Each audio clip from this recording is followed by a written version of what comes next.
Assalamualaikum warahmatullahi wabarakatuh. Perkenalkan, nama saya Ainin Rahmasari dari kelas 7A Akuntansi Manajerial. Di video kali ini, saya akan menjelaskan tentang manajemen persediaan. Yuk kita simak videonya. Yang pertama ada manajemen persediaan tradisional.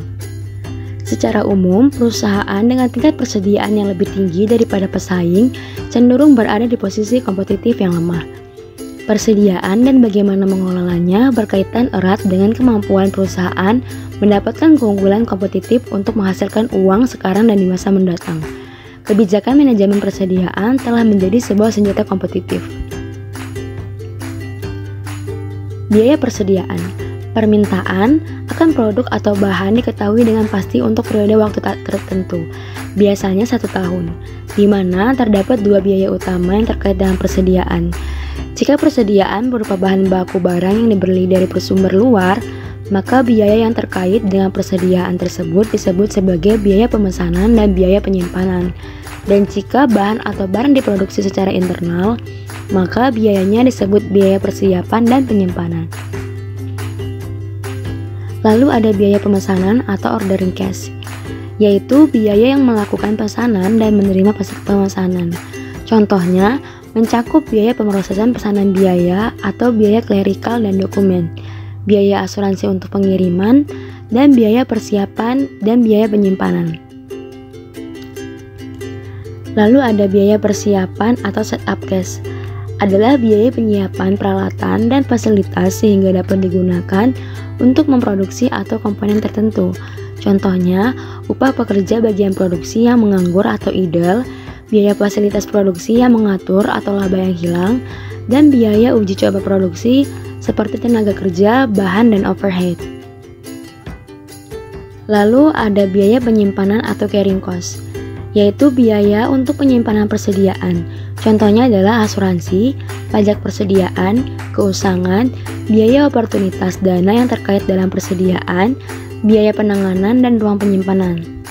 Lalu ada juga biaya kehabisan persediaan atau stock out cost, adalah biaya yang terjadi karena perusahaan tidak dapat menyediakan produk yang diminta pelanggan.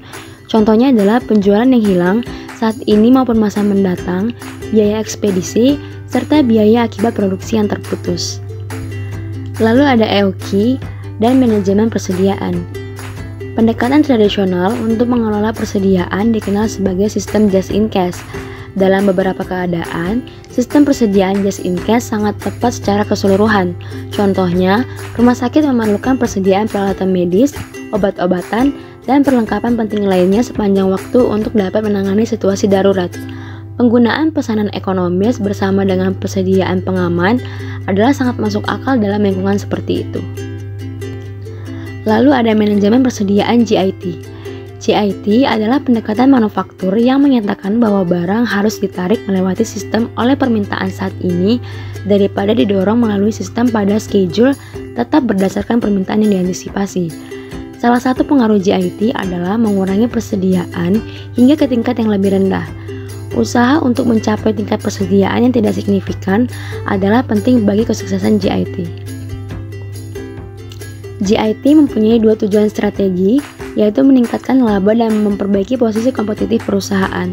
Kedua tujuan ini dicapai dengan mengendalikan biaya yang memungkinkan persaingan harga yang lebih baik dan meningkatkan laba. Kebanyakan penghentian produksi terjadi karena salah satu dari 3 alasan, yaitu kegagalan mesin, kerusakan bahan, dan ketidaktersediaan bahan baku. Memiliki persediaan adalah salah satu solusi tradisional atas semua masalah tersebut. GIT pun dapat memecahkan ketiga masalah di atas dengan menekankan pada pemeliharaan pencegahan total dan pengendalian mutu total serta dengan membina hubungan baik dengan pemasok. Lalu ada sistem Kanban. Sistem Kanban adalah sistem informasi yang mengendalikan produksi melalui penggunaan tanda atau kartu. Sistem Kanban bertanggung jawab dalam menjamin bahwa produk yang dibutuhkan atau komponen yang diproduksi dalam kuantitas yang sesuai secara tepat waktu. Sistem Kanban dasar menggunakan 3 kartu. Yang pertama Kanban penarikan, yang kedua Kanban produksi, dan yang ketiga Kanban pemasok. Lalu ada keterbatasan GIT. Kekurangan yang paling menonjol dari GIT adalah ketiadaan persediaan untuk menyangga penghentian produksi. Penjualan saat ini secara konstan terancam oleh terhentinya produksi yang tidak terduga. Kenyataannya, bila terjadi masalah, pendekatan JIT mencoba untuk menemukan dan menyelesaikan masalah sebelum aktivitas produksi lebih lanjut terjadi. Lalu ada kendala atau TOC. Teori kendala adalah menempatkan manajemen persediaan sebagai suatu hal yang penting dibandingkan sudut pandang tradisional.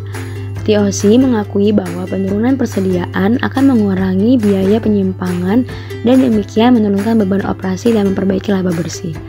TOC memfokuskan pada 3 ukuran kinerja perusahaan. Yang pertama ada output, yang kedua persediaan, dan yang ketiga beban operasi. Lalu ada teori kendala menggunakan 5 langkah untuk mencapai tujuan memperbaiki kinerja perusahaan. Yang pertama adalah mengidentifikasi kendala perusahaan. Yang kedua adalah mengeksploitasi kendala yang meningkat. Yang ketiga adalah mensubordinasi apa saja yang lain dari keputusan yang dibuat pada langkah sebelumnya. Yang keempat, mengangkat kendala-kendala yang meningkat. Dan yang kelima adalah mengulangi proses. Mungkin itu saja yang dapat saya sampaikan. Kurang lebihnya saya mohon maaf. Sekian dan terima kasih. Wassalamualaikum warahmatullahi wabarakatuh.